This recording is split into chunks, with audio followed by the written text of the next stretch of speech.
여러분, 오늘도 만나 뵙게 돼서 반갑습니다. 특별히 바나나 화요 온라인 신앙 강좌를 통해서 우리의 신앙의 고백을 하나님 앞에 올릴 수 있어서 너무 감사한 마음입니다. 딱딱한 사도신경 부드럽게 이해하기, 이 제목으로 우리는 함께 같이 지금 신앙 고백을 하고 있는데요. 먼저 우리 사도신경으로 우리의 신앙의 고백을 하나님 앞에 드리겠습니다. 전능하사 천지를 만드신 하나님 아버지를 내가 믿사오며 그 외아들 우리 주 예수 그리스도를 믿사오니 이는 성령으로 잉태하사 동정녀 마리아에게 나시고 본디오 빌라도에게 고난을 받으사 십자가에 못 박혀 죽으시고 장사한 지 사흘 만에 죽은 자 가운데서 다시 살아나시며 하늘에 오르사 전능하신 하나님 우편에 앉아 계시다가 저리로서 산자와 죽은 자를 심판하러 오시리라. 성령을 믿사오며 거룩한 공예와 성도가 서로 교통하는 것과 죄를 사하여 주시는 것과 몸이 다시 사는 것과 영원히 사는 것을 믿사옵나이다. 아멘. 지난주에 우리는 장사한 지 사흘 만에 죽은 자 가운데서 다시 살아나시며 하늘에 오르사, 이 부분을 공부하였습니다. 예수님께서는 죽음 권세를 이기셨습니다. 심지어 지옥에까지 내려가셔서 승리를 선포하셨습니다. 그렇기 때문에 예수님의 다시 살아나심을 믿는 우리들은 더 이상 절망 가운데 있지 않고 다시금 우리의 삶 가운데 주시는 새로운 힘, 새로운 소망을 누리며 살아갈 권리가 있습니다. 우리에게 영원한 생명이 주어졌기 때문이지요. 예수님의 죽으심은 그것으로 끝나지 않고 다시 살아나셨기 때문에 우리에게 새로운 시작이 되어진 겁니다. 그리고 그 영원한 생명의 삶이, 구원의 삶이 우리에게 주어졌습니다. 그리고 나서 하늘에 오르신 예수님께서는요, 그 모습을 본 많은 사람들에게 큰 기쁨을 주셨습니다. 부활신앙을 가지고 살아가고 있는 우리에게도 또한 마찬가지로 주님께서 주시는 큰 기쁨이 있기를 함께 같이 소망하며 다짐하였습니다. 오늘 우리는 전능하신 하나님 우편에 앉아 계시다가 저리로서 산자와 죽은 자를 심판하러 오시리라, 이 부분을 함께 같이 공부하려고 합니다. 그러니까 오늘은 승천하신 예수님께서 현재 계신 하늘나라, 그리고 미래에 다시 오실 그 예수님의 재림에 대해서 함께 나누려고 합니다. 사도신경은 정확하게 과거, 현재, 미래, 이렇게 세 부분을, 세 가지 시점과 세 가지 관점을 정확하게 기록하며 고백하고 있습니다. 먼저는 예수님께서 이 땅에 오셨지요. 탄생, 그리고 우리를 위해서 십자가에 달려 돌아가셨습니다. 죽음, 그리고 나서 다시 살아나셨죠. 부활, 그리고 하늘에 오르셨습니다. 승천. 여기까지는 우리가 과거의 일입니다. 이미 일어난 사건들입니다. 그러나 그렇게 끝나지 않고 예수님께서는 그 사건이 현재로까지 이어지는데, 그것이 바로 오늘 우리가 살펴볼 전능하신 하나님 우편에 앉아 계시다, 현재 앉아 계신다는 의미입니다. 지금 우리가 살아가고 있는 이 시대에 주님께서는 그러고 계시다라는 말씀입니다. 뿐만 아니라 거기서 끝나지 않고, 그러니까 과거와 현재뿐만 아니라 저리로서 산자와 죽은 자를 심판하러 오시리라. 여기서 저리로서는 거기로부터이거든요. 거기로부터 산자와 죽은 자를 미래에 심판하러 다시 오시겠다라는 그것을 고백하고 있습니다. 이것은 무엇을 의미합니까? 예수님께서는 과거와 현재와 미래를 통틀어서 역사하시는 분이심을 강조하고 있는 고백입니다. 그때, 그 시절, 그 사람들 뿐만 아니라 지금 여기에 살아가고 있는 우리에게도 주님은 역사하시고, 그뿐만 아니라 미래에 다시 오셔서 우리를 인도하실 것, 그것까지도 하나님의 계획 아래 있다는 것을 고백하는 겁니다. 먼저 우리가 살펴본 것은 전능하신 하나님 우편에 앉아 계시다가 현재형입니다. 즉 부활, 승천하신 예수님께서는요, 지금 도대체 어디 계시는 거냐? 그러면 이것에 대한 물음의 답변입니다. 그러므로 우리는요, 이 전능하신 하나님 우편에 앉아 계시다가 이 문장을 통해서 현재 예수님께서 하나님 나라에서 하시는 역할 두 가지를 함께 살펴보려고 합니다. 결론부터 얘기하자면요, 하늘로 승천하신 예수님께서는요, 지금 하나님 우편에서 하나님 나라를 통치하고 계십니다. 첫 번째는 하나님 나라를 통치하고 계신다. 그리고 두 번째는 그분은 또한 우리를 위해서 대제사장의 역할, 중보자의 역할을 감당하고 계십니다. 지난주에 우리가 함께 같이 나눈 것처럼 예수님이 부활하신 후에 하늘로 올라가시잖아요. 근데 그 하늘은 스카이를 이야기하는 게 아니라고 했지요. 그럼 하늘은 무엇이냐? 하나님이 계신 곳입니다. 하나님의 통치가 있는 곳이 바로 하늘나라, 하나님 나라입니다. 성경에서도 예수님께서 천국을 이야기하실 때, 그리고 하나님 나라가 어떤 곳인지에 대해서 이야기하실 때 대부분은 어떤 특정한 장소를 이야기하지 않고 하나님의 통치가 이루어지는 그곳, 하나님이 다스리시는 그곳을 가리켜서 천국이라고 표현하고 있으십니다. 해 바실레이아 톤 우라논, 이렇게 헬라어로 표현하죠. 만약에 여러분의 삶이 하나님이 통치하심을 고백한다면 그곳은 하나님 나라입니다. 여러분의 가정이 하나님이 다스리시는, 하나님이 주인 되어 주시는 곳이라면 여러분의 가정은 하나님 나라입니다. 여러분의 직장이, 여러분의 사회가 하나님의 다스리심이 충만한 곳이고 하나님의 임재가 가득한 곳이고 하나님이 함께 하시는 곳이라면 그곳은 반드시 천국이 될 것입니다. 지금 예수님은 그곳 하나님 나라에서 하나님 우편에 앉아 계시답니다. 마가복음 16장 19절에 예수님께서 말씀을 마치신 후에 하늘로 올려지사 하나님 우편에 앉으시니라. 이 모습은 스데반이 사도행전에서 돌에 맞아서 순교할 때에도 정확히 본 환상입니다. 스데반이 성령 충만하여 하늘을 우러러 주목하여 하나님의 영광과 및 예수께서 하나님 우편에 서신 것을 보고 말하되 보라 하늘이 열리고 인자가 하나님 우편에 서신 것을 보노라 한대. 여기서 이야기하는 우편, 이 우편은 오른쪽 왼쪽을 가리키는 그 언어가 아니지요. 상징적인 표현입니다. 하나님 우편이라는 것은, 오른편이라는 것은 하나님과 동등된 권위, 하나님과 함께함을 의미하고 있습니다. 즉 하나님과 함께 하나님 나라를 다스릴 권위가 그에게 지금 있으시다는 겁니다. 동등하게 하나님 나라를 통치하고 계시다는 의미입니다. 흔히들 천국이라고 하면 막 금은 보화가 번쩍번쩍하게 가득하고 또 막 구름 위를 떠다니고 하는 그런 상상 속의 파라다이스를 생각하기 쉽습니다. 그러나 그것은 우리의 상상력의 한계이지요. 아마도 가장 좋은 것을 떠올렸을 때 할 수 있는 우리의 상상일 겁니다. 그러나 예수님께서는 천국을 분명히 하나님이 통치하시는 곳, 그곳이라고 정의하고 계십니다. 그것은 다시 말해서 예수님께서 현재 하나님 나라를 다스리고 계시기에 우리가 나중에 갈 그 저하늘 저천국, 거기뿐만 아니라 현재 하나님 나라를 살아가고 있는 우리들, 여러분이 계신 그곳 하나님 나라시죠? 천국이시죠? 그렇다면 그곳 또한 우리 주님께서는 다스리고 통치하고 계시다는 의미입니다. 마치 하나님 우편에서 하나님과 동등된 권위로 여러분이 살아가고 있는 삶의 자리들을 다스리고 통치하시고 함께하고 계시다는 의미입니다. 바라기는 하루하루 하나님 나라를 살아가는 여러분이 하나님의 통치하심, 우리 주님 예수님의 통치하심을 매일매일 경험하게 되어지기를 간절히 바랍니다.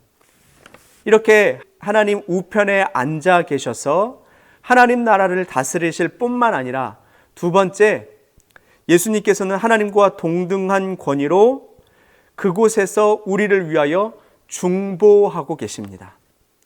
중보자의 역할이 무엇이냐? 히브리서 말씀에 보면, 그러므로 우리에게 큰 대제사장이 계시니 승천하시니 곧 하나님의 아들 예수시라. 우리가 믿는 도리를 굳게 잡을지어다.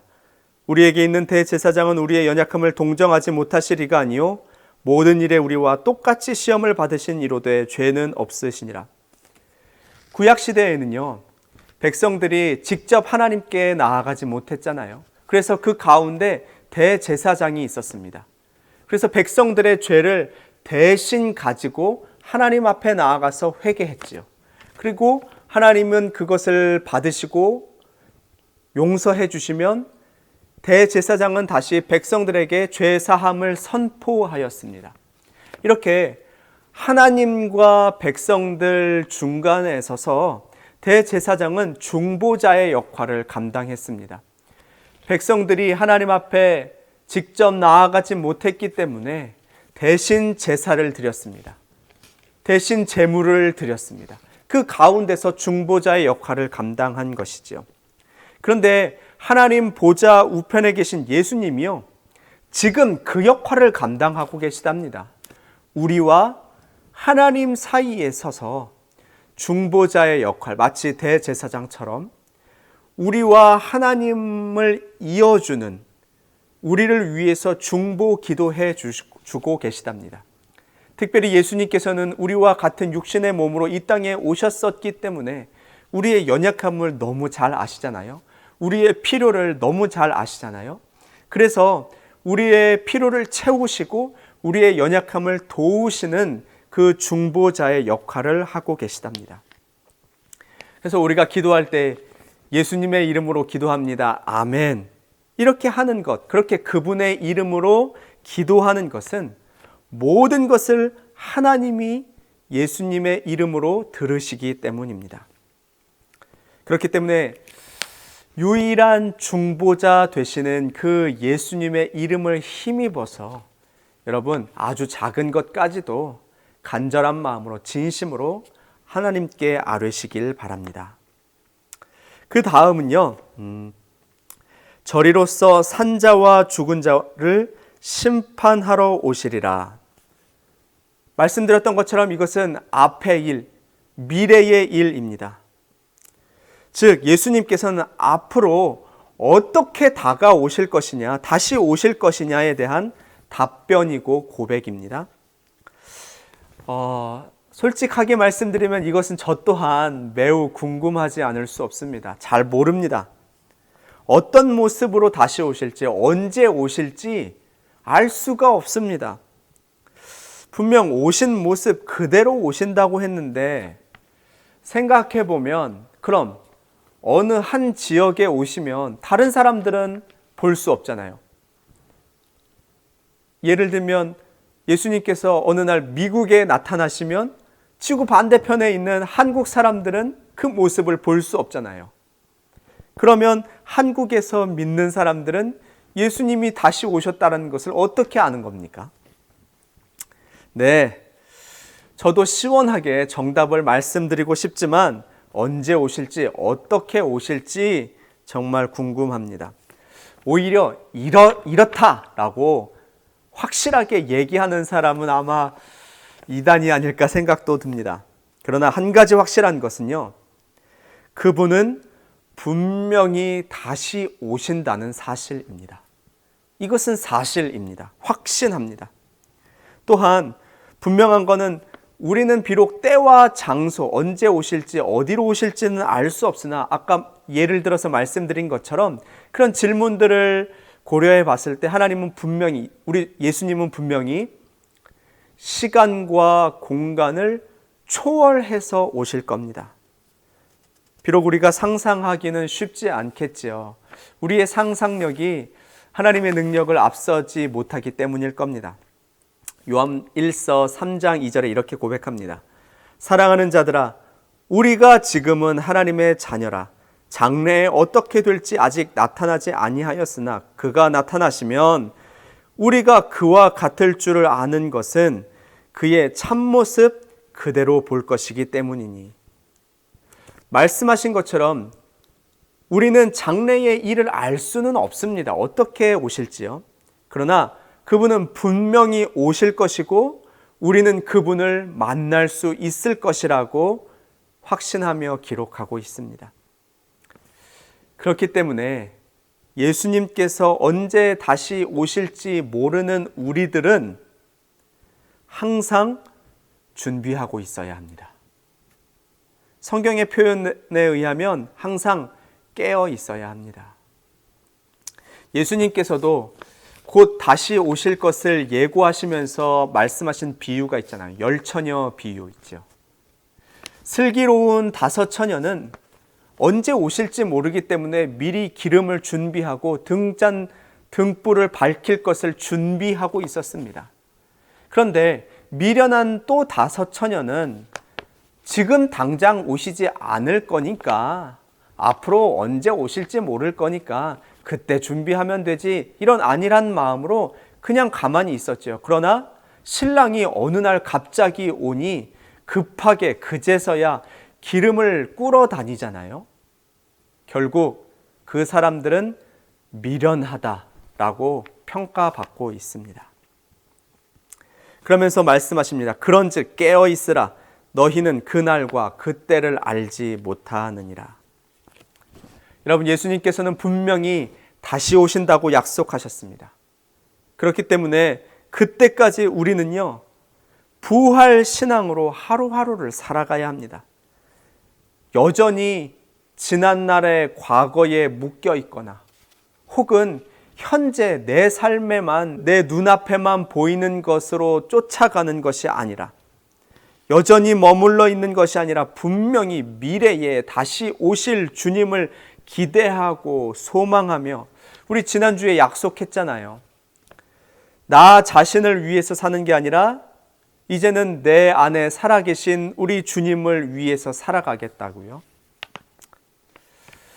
그러면 우리 주님께서 다시 오셔서 하는 일은 무엇이냐?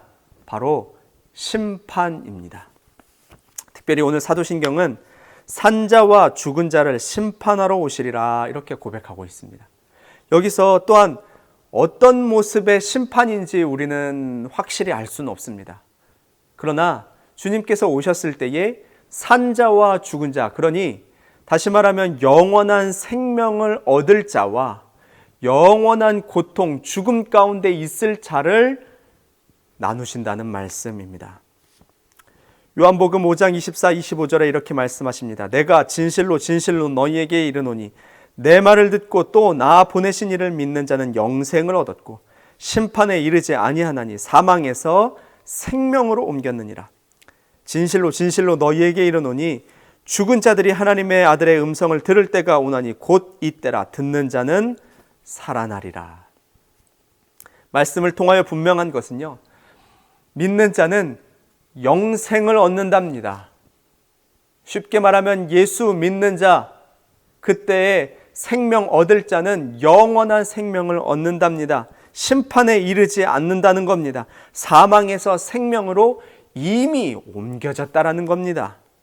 그럼 반대로 믿지 않는 사람들은 어떻게 되는 겁니까? 구원에 이르지 못하겠지요. 그들에게 주어지는 것은 영원한 사망의 고통뿐입니다.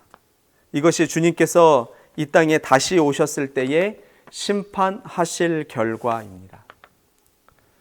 우리 사랑하는 YNYA 여러분, 미국 신학자 중에요, 안토니 후쿠마라는 사람이 이렇게 이야기했습니다. 마치 그리스도께서 어제 죽으셨고 오늘 아침에 일어나셨으며 내일 다시 오실 것처럼 살자. 제가 이 문장을 책에서 보고 얼마나 정말 의미 있다라고 느꼈는지요. 우리 주님이 만약에 어제 죽으셨으면 얼마나 그 십자가가 생생하게 기억되겠습니까? 그 못 박는 소리, 채찍 소리, 그것이 내 귀에 아직도 남아있을 것 아닙니까? 생생하게 말이죠. 특별히 그 고통은 나를 위해서 참아내신 고통, 나를 사랑해서 받아내신 고통인데 내가 어제 죽으신 그 주님을 어찌 잊으며 살아갈 수 있겠습니까? 또한 우리 주님께서 만약에 오늘 아침에 살아나셨다라고 여겨진다면, 그렇게 살아나셨으면 빈 무덤을 보고 너무너무 감격하여 놀라며 뛰어가며 우리 주님 다시 살아나셨습니다, 부활하셨습니다를 외쳤던 그 여인들의, 제자들의 외침이 바로 나의 외침이 되어지지 않았겠습니까? 내가 그렇게 외치면서 하루하루, 오늘 하루 온종일 감격에 맞지 않아서 살아가지 않겠습니까? 특별히 약속하신 것, 다시 살아나시겠다고 한 그 약속이 정말로 이루어졌으니까요, 얼마나 기쁨으로 가득 찼겠습니까? 그리고 마지막으로 우리 주님이 내일 다시 오신다라고 생각한다면 오늘 우리는 어떻게 해야 되겠습니까? 그냥 하루를 소비해 버릴까요? 아니면 여전히 죄악 가운데 있으시겠습니까? 아니죠. 생각나는 죄들 빨리빨리 회개해야 되겠지요. 그리고 오늘 하나님 앞에 진실로 나아가야 되겠지요. 그러니 그래야 그나마 좀 떳떳한 마음으로 우리 주님 만날 수 있으니까요. 바로 이 마음입니다. 어제 죽으셨던 것처럼, 오늘 살아나실 것처럼, 그리고 내일 다시 오실 것처럼 살아가라고 우리에게도 충고하고 있습니다. 마지막으로 고린도전서의 말씀을 읽고 오늘 강의를 마치려고 합니다. 우리 주 예수 그리스도로 말미암아 우리에게 승리를 주시는 하나님께 감사하노니, 그러므로 사랑하는 형제들아, 견실하며 흔들리지 말고 항상 주의 일에 더욱 힘쓰는 자들이 되라. 이는 너희 수고가 주 안에서 헛되지 않은 줄 알미라. 하나님께서는 예수 그리스도로 말미암아 우리에게 승리를 주셨습니다. 다시 말하면 이미 주신 하나님의 나라를 우리에게 허락하셨고, 또한 장차 올 하나님의 나라 천국 또한 허락하셨습니다. 그렇기 때문에요, 우리가 이 땅에서 살아갈 때에 흔들리지 말고, 말씀처럼요, 하나님의 나라를 살아내야 하고, 그뿐만 아니라 주님께서 우리를 다시 부르실 때에, 그날 때까지 이 땅에서 주의 일에 더욱 힘쓰는 자들이 되라고 말씀하고 계십니다. 여러분, 우리 모두 그렇게 살아가시는 저와 여러분 되기를 주님의 이름으로 간절히 축원합니다.